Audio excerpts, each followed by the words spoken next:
Súhlasiť so zvieraťom v byte, prenajať byt mamičke s deťmi. Keď sa pokazí práčka, kto ju bude platiť? Prenajať byt študentom alebo mladému páru. Môžete počas prenajmu chodiť do bytu? Povieme si niekoľko reálnych problémov z praxe, ktoré sa nás často pýtate ohľadom prenajmu bytu a ako ich najlepšie riešiť. Dovoliť zviera v byte? Nevidím v tom osobne žiadny problém. Môžete si zakotviť do zmluvy to, že v prípade, keď ten nájom skončí, tak na náklady nájomcu sa dá kompletne vyčistiť celý byt. Prípadne si môžete navýšiť nájomné o nejakú prirážku. Príklad, bez zvieraťa za 600, so zvieraťom 630. No ako je to teda s matkou s deťmi?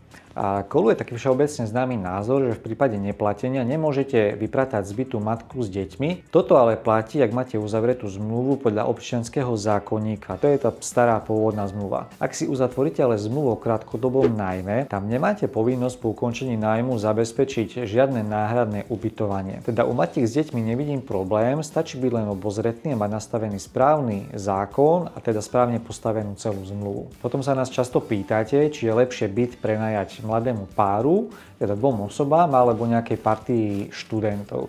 No my osobne zatiaľ máme najlepšie skúsenosti s mladými pármi. Je tam dôraz na tú väčšiu čistotu, na lepšie udržiavanie toho bytu ako pri študentoch. Na druhú stranu študenti môžu dávať zmysel pri 3 alebo 4 izbových bytoch, kde samozrejme pár by nemal až taký zmysel, pretože prenájom 3 a 4 izbových bytov je vo vyššej cenovej kategórii ako nejaké 1,5 alebo 1 izbové byty pre mladý pár. Keď sa pokazí domáci spotrebič, kto ho platí? No, o všetkom rozhoduje stále zmluva a to, ako si ju medzi sebou dohodnete. Štandardom je ale to, pokiaľ sú nejaké škody na byte do 50 eur, tak tieto škody hradí nájomca, teda ten, kto tam býva. Pokiaľ sú tie škody nad 50 eur, tak tieto škody už potom hradí majiteľ bytu, teda prenajímateľ.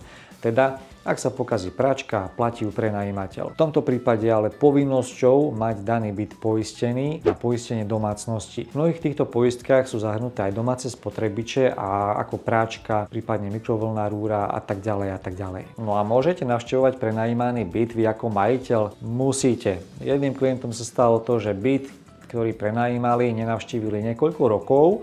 A keď už malo dôjsť k ukončeniu toho nájmu, našli si svoje kľúče iba v schránke a keď ten byt otvorili, čakalo ich veľmi nepríjemné prekvapenie. Byt bol kompletne zdemolovaný, zničený, chýbali tam nejaké kusy nábytku. V tom prípade už ale nemáte v podstate žiadnu moc nad tým, aby ste to celé zachránili. Teda my odporúčame navštevovať byt pravidelne, ideálne tak 4 krát počas roka, kedy si ho pozriete, skontrolujete, ofotíte, odfotíte si stavy meračov. Takto je v podstate v pohode nájomca, ktorý s vami má nejaký kontakt a takto ste v pohode aj vy, lebo viete, čo sa s vašim majetkom deje. Aby sme si to zhrnuli, zabudnite na to, že budete prenajímať svoju nehnuteľnosť bez zmluvy. Zmluva je to jediné, čo máte. Je to jediný dokument, ktorý vás s nájomcom viaže a ktorý hovorí o povinnostiach a pravidlách. Je toto jediné, o čo sa dokážete oprieť v prípade problémov. A verte mi, pri prenajme sú problémy vždy. Avšak mnohým problémom dokážete predísť správne nastavenou zmluvou a takisto správnym výberom nájomcu do vášho bytu. To je úplne kľúčová vec.